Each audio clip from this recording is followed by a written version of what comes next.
Let's have a look at a neglected saw. Uh, it looks worse in person. I don't think the camera really gives it justice to how little care or love was given to this. Obviously, we've got, a scored top end, a crankshaft that got ridiculously hot. There's pieces of the piston. And here's our intake. So this actually just came off of here. And there's supposed to be this little foam washer right here. So when you twist that on, that's supposed to seal that up. But, if you don't bother checking your air filter, what does it matter? So about a year ago, I made this video. What two-stroke oils should you use? And yesterday, I took all these oils that I've tested and I threw them in the trash. So bear in mind, I am trying to find the best oil from our chainsaw manufacturers and outdoor power equipment. And I'm trying to find something that really does okay at 50 to 1 like they all recommend, and they all don't do that well. Then I tried some of them at 40 to 1, and they still they did okay. So then I start looking outside of the chainsaw manufacturers, small engine equipment manufacturers, and I tried some Dominator, and it did okay. A lot of people speak very highly of it, and I thought compared to Sabre, the Sabre did much better. The Sabre burns cleaner.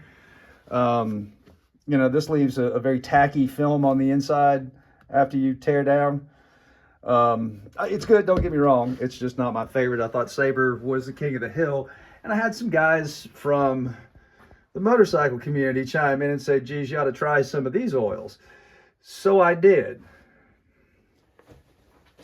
So as I find better two-stroke oils, my loyal followers are like, I can't keep up. All right, now I'm on this oil, now I'm on that oil. And it was just a natural progression looking for something better to use to make sure that, as our equipment gets more and more and more expensive, how do we make it last longer?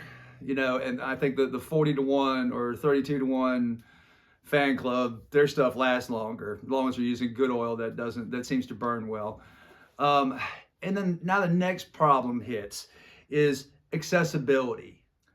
So I didn't have a Schaefer dealer near me, so I was forced to buy. It used to be like $55 for 6 quarts from this same supplier. What inflation? Anyway, or if you just want a quart of it, I mean that's kind of tall. Still cheaper than buying pre-measured bottles. We'll get into that in just a second. I've touched on it on some other videos. The same thing here. If you don't have an AMSOIL dealer local that will sell you a quart and you can mix your own, it's really pricey. The individual 2.6 ounce bottles, there's a dozen of those for $43. That convenience. Then the little pouches, I don't suggest using those mixed at like 80 to 1. I just think that's just too skinny. But you see where I'm going with this. It's if you can't find a good source locally, just to jump out. And these oils I was able to find at 2 of my local motorcycle shops that are within a couple of miles of my house, and they're so much better and they're cheaper.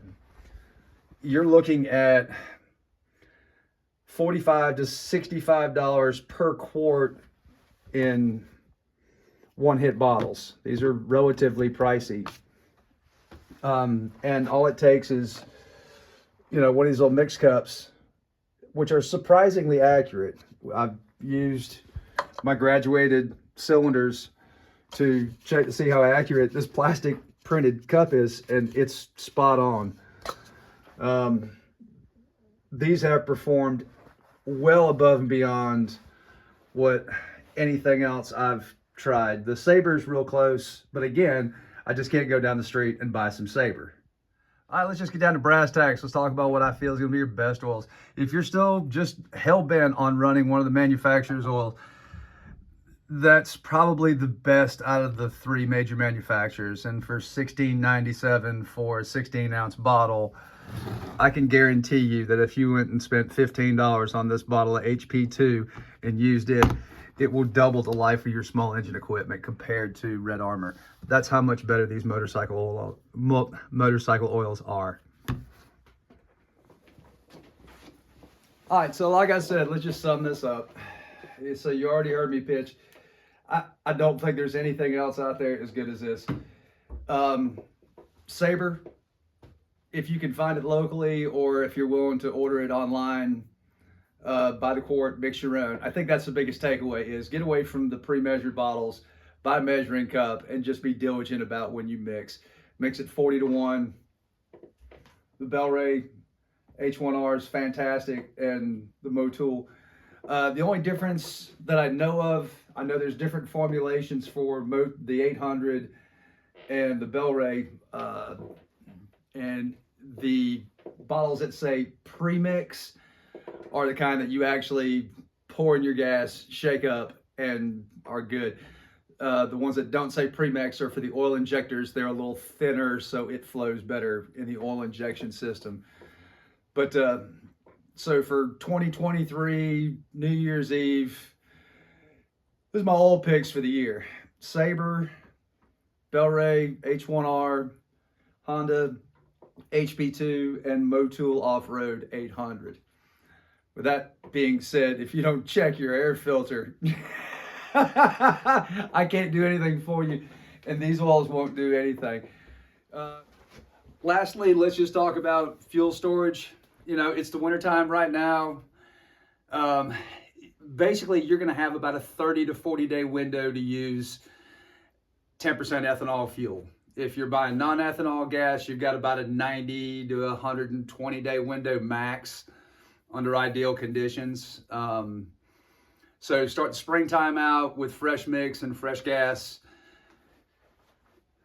Make a pact with me to quit using and wasting money on pre-measured, small ball manufacturer's oil, and switch over to something that will truly make your equipment last. Inflation's real. I think in the pro saws, we've seen increases of about 35 to 40% in the last couple of years. You know, the days of just going and getting like a cheap string trimmer at, you know, Lowe's or Home Depot, I mean, you're gonna spend $200 just for a little crappy weed eater. So it's important now more than ever to take really good care of your equipment. Give it a once over every once in a while.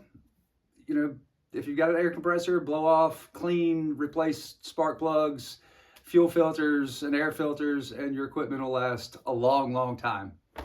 Thank you very much. Don't forget to like, share, and subscribe. Thank you. Happy New Year, y'all.